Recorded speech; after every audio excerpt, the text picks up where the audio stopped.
Guys? Questions for Coach? Curious who you've seen step up this week in the wake of the loss to kind of, vocally say, hey, let's get out of the swamp, let's make sure it doesn't carry over this week. Yeah, I don't know if I would describe it the way you just did, but yeah, the guys have been great, the coaches have been great. We're on to the next game and the next opponent. But it's one game. I don't know if I would describe it the way you just did. The approach at left guard last Saturday was all Venga. Was that about what JB was coming off of, or what was that about Venga establishing himself for 6 weeks?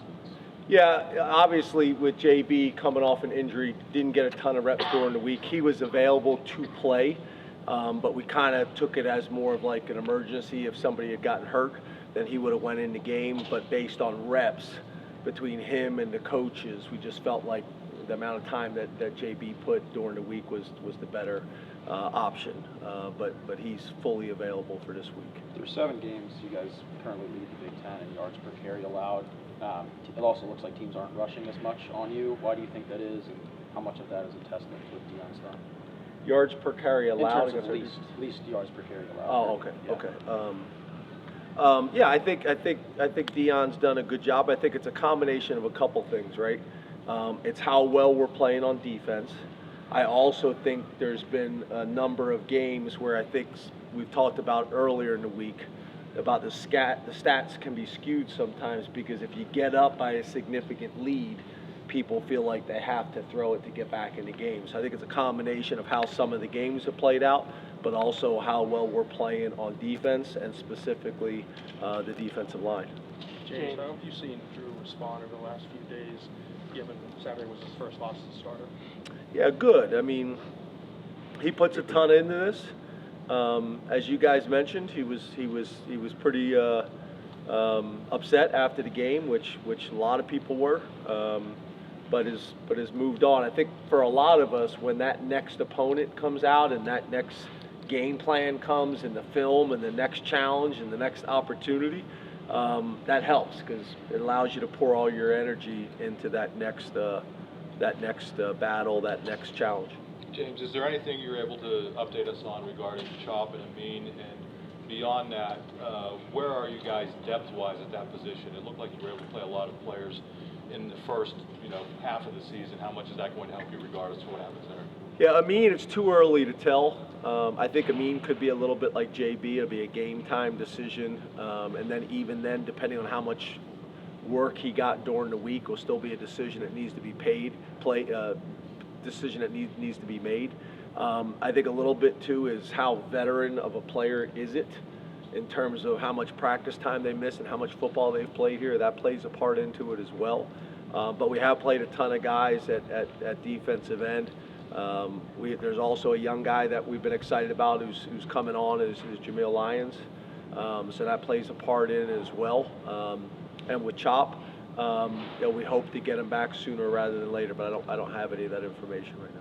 James, the feedback on. Did you? I apologize. Did you have something else? No, that wasn't me. That was me. Thank you.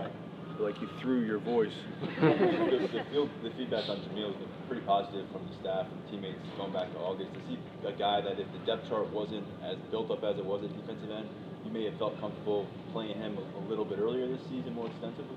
Yeah, I think I made a comment like that. There's some positions and some guys that I think would have played. I think that's a good example with Jamil. I think there's also part of it too with new players, whether they're high school or transfer players. Are you playing them in certain packages, or are they ready to handle all of it? And I think with Jamil early on, it was like we're going to use him in certain packages, but not all of it. But as the season goes on, you hope that you're at a point at this stage that he can handle more. So obviously this week has been great work for him today and yesterday. We still got Thursday, we still got Friday, but hopefully he'll have an opportunity to play on Saturday and take advantage of it. I think you guys have seen he's made some flashes in the games he has played in, and then same thing in practice. So there's excitement about him.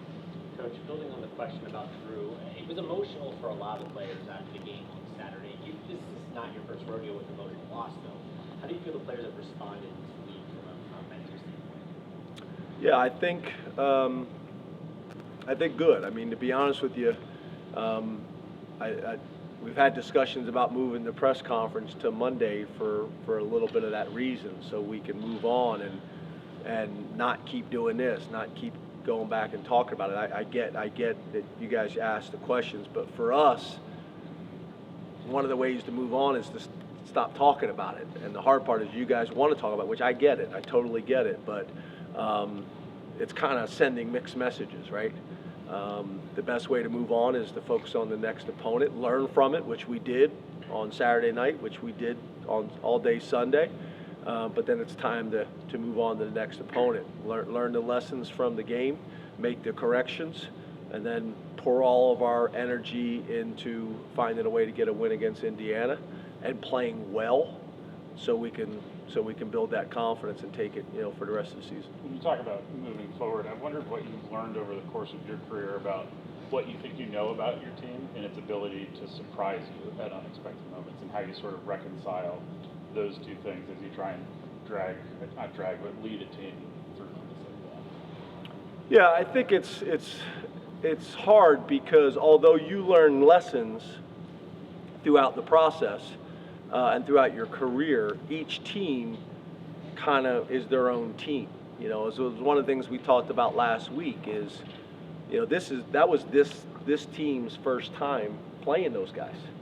This team, the actual team, this locker room, the coaching staff, and really those things that had happened before, positive or negative, they don't really impact these guys in this locker room. So, for us, although we've learned lessons, a lot of these guys, it was their first time.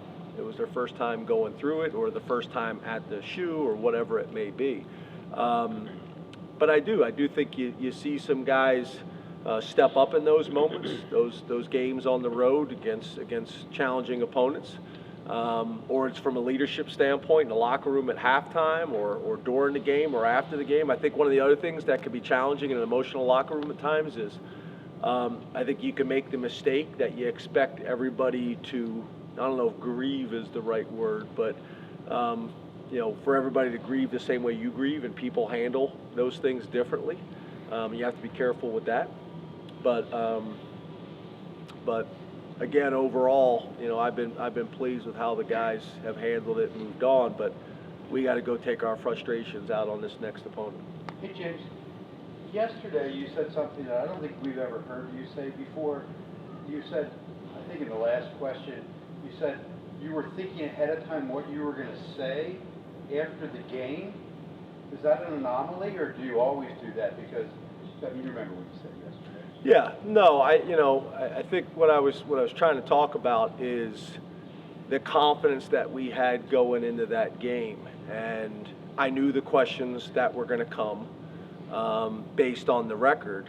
So there was some things that I wanted to say, and it was going to be an opportunity. And that was part of my process of kind of visualizing the success that we were going to have. And then how we were going to handle it. So yeah, I think that's a fair interpretation of what you're saying. But for me, it was the confidence that we had, and it was for me specifically, not just the program, of visualizing, walking into that media session after the game, and maybe not answer as many tough questions as I had in the past. James, Riley Thompson is a guy that comes from that Australian lineage of punters. What has he meant to the special teams unit, and how has he progressed over the course of this year? Yeah, he's done a nice job, and I think for a lot of these guys, whether they're transfers or freshmen, we're kind of getting at that point of the season where they've kind of adjusted. They know what to expect. I think they're pretty comfortable, and I think right now, he's doing some really nice things. And I've seen our special teams as a group, really improve over the last couple of weeks, and I think typically special teams are highly driven by the specialists. If you're snapper, punter, kicker, holder, those guys are high-level guys, then you got a chance to be successful, especially with the depth that we have at other positions. So I think as those guys have gotten more comfortable in their roles and have been more consistent, our special teams have improved. So, he's one of those guys that I think is really comfortable now in how we do things and how we operate, and doing some nice things. Two more. James, how have you seen Mike Yursich kind of handle this week? 'Cause obviously you guys have been together for a while, but obviously there's been a lot of questions, a lot of things from the fans about Mike this week. How have you seen him kind of handle that? Well, I think, number one, it's challenging. It's challenging on all of us. And, one of the things that we try to do, the way we operate, is try to eliminate as many distractions as we possibly can. So it's not always fun for me to come to the press conference, but it allows the rest of the staff to focus on the job at hand and moving on. Now, are we completely in a submarine? No. But, I think on Sunday, just like a lot of people, we were in there and there was tough film sessions, tough conversations, a lot of transparency, a lot of honesty, really good discussion from the entire staff. And that is hard to hear sometimes, but is also needed.